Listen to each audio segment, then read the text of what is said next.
Let's talk a little bit, kind of about the dark side of bodybuilding with a lot of the deaths that have happened recently. Rich Piana years back, Dallas McCarver, different guys like that. How much how much is due to the gear, and how much of it is due to them just not taking care of themselves?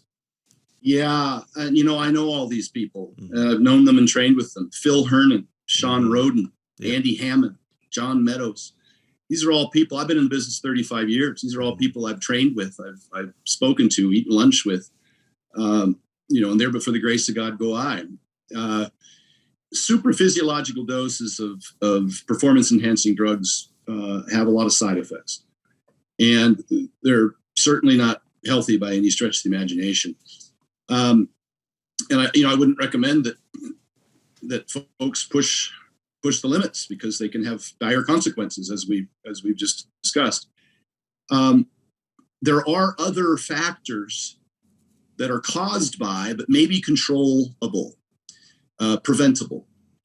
And this is a lot of what I do for my athletes, because I work with a lot of big athletes. And I myself, as a powerlifter, have bulked up to over 300 pounds multiple times throughout my career. It's usually in the off season.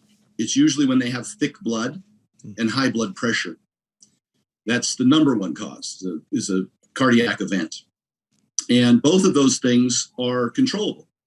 I have a high blood pressure quick fix kit that in my ebook, the Vertical Diet 3.0 ebook at Efferding.com. The book itself goes over sleep, nutrition, digestion, blood testing, hormones, blood pressure, blood sugars.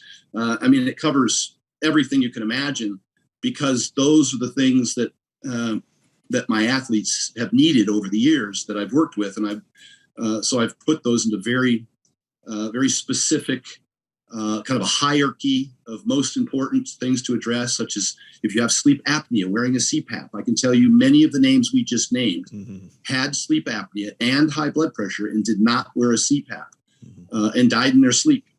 So that's critical. It's one of the first things that I do. Weight loss is obviously a huge component to that, carrying around too much body weight. Most of those, or a number of those athletes that we've just discussed, were in the off season and were at their top weight, 280 plus pounds and 300 pounds in the case of a couple of them. And that's obviously going to have a huge impact on sleep apnea and blood pressure and blood thickness. Donating blood periodically. And I have a whole section in my book on when to donate and what factors to look for. I use a company in the US called Marek Health, MAREK, health.com. You can get a very comprehensive blood panel that covers everything we're discussing and more, from your metabolic panel to your CBC, your blood sugars, your testosterone, your prostate, your insulin, thyroid. I'm just trying to name these off all off the top of my head. Your iron, obviously your lipids, all of those things for about $110. It's dirt cheap. Yeah. $110. And you can get a very comprehensive panel from MarekHealth.com.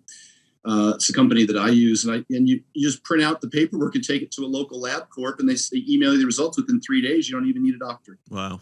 And it tells you what the ranges are, and it shows you where you're high and low. And I have a very detailed, I list all of these things in my ebook and what to do about them. So anyhow, I'm not trying to go on this long sales speech. I'm just saying that these are the things that I've been doing for my athletes for more than a decade. Guys like Hafthor Bjornsson, Brian Shaw, some of the biggest athletes in the world.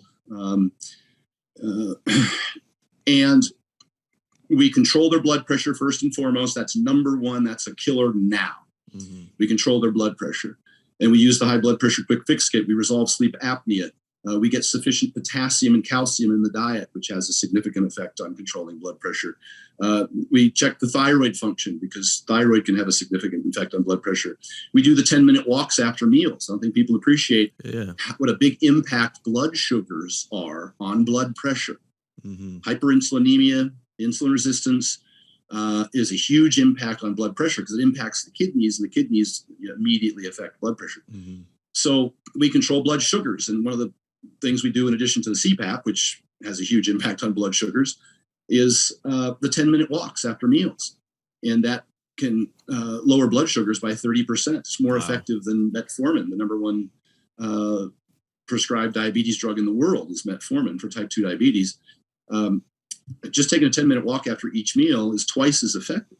So you see big guys like Hofthor taking 10-minute walks. There's a whole bunch of benefits to it, as you've seen in a lot of my stuff that I talk about. But it can be life-saving. It can reduce your blood sugars, reduce your insulin levels, which hyperinsulinemia is a huge contributor to high blood pressure. And so we control blood sugars in order to control blood pressure, along with all the other things I mentioned. So there's a whole variety of things in there. And this is why the vertical diet is very specifically has some certain foods in it, mostly high in potassium and calcium as a foundation, fruit, potato, yogurt, and potato being twice as high in potassium as a banana.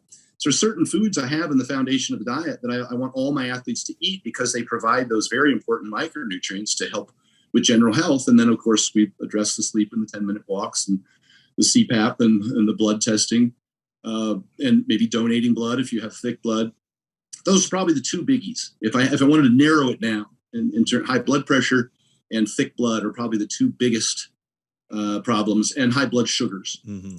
And lipids is a long-term problem, but we mitigate that as well. I mean, just with general health and nutrition, you can control your LDLs as well and your ApoB, things that are good predictors of cardiovascular disease risk. I try and get in front of all of that. All my athletes give me a blood test as soon as I start working with them.